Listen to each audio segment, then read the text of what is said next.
back to the last time you were convinced of something. Before that time, you may have believed in something else. So maybe you didn't believe that avocados were good for you. Maybe you believed that they were really bad for your health. But then a friend of yours explained the health benefits of avocados and explained how they're good for your brain and your heart and your arteries and overall health. And so you went from believing avocados were not good for you to believing that there's something you should start eating. Your mind was changed.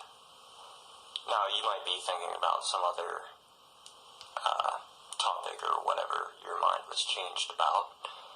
Perhaps you were compelled by new information to stop using a certain shampoo or deodorant or some other product. You were convinced by the new information to you didn't decide to change your mind. Your mind was changed for you. The information did that to you without any consent on your part. It just happened. The information came in and you were changed. You might not like the new information, but a good example of this was in the movie Don't Look Up recently on Netflix. All the people were in disbelief that there was actually an asteroid headed to Earth, and they were told don't look up. But then eventually someone, I believe accidentally, he looked up and he saw the asteroid hurtling towards the Earth. And he said, "Oh, they lied to us, everyone look up." And so they all looked up and saw that they were wrong. There was no debate or whether or not they were wrong or whatever. It was, they were instantly changed by that new information.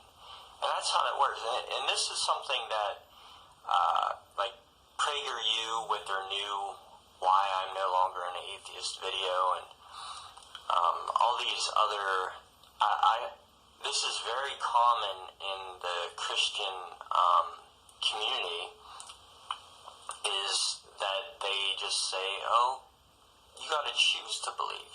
You got to choose this. It's your choice."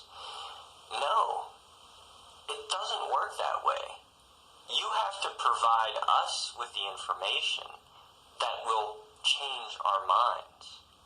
That's all there is to it. You'll compel us to believe with the information. We're not just going to magically change our minds. We're not going to magically believe something that we're not convinced of. It's up to you. The onus is on you to cause that change in our brains.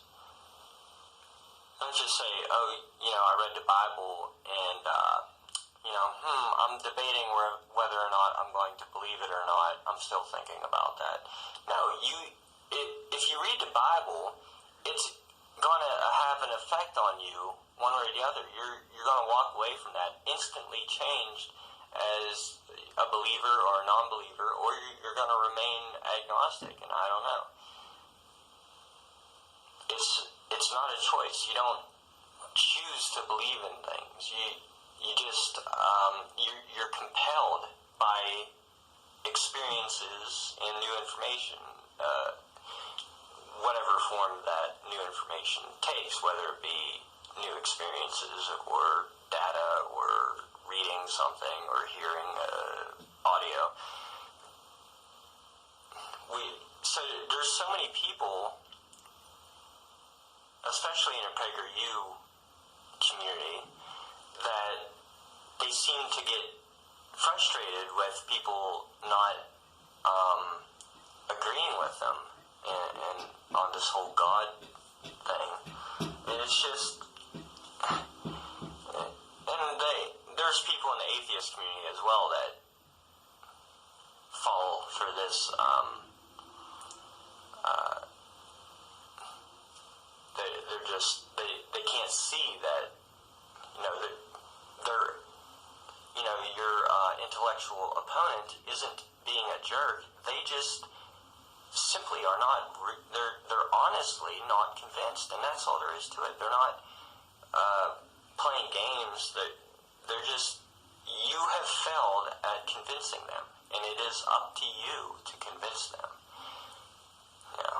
So that's what I want to say, because I feel like this is something that is kind of. There's a lot of this going on where people we want to place blame on people for.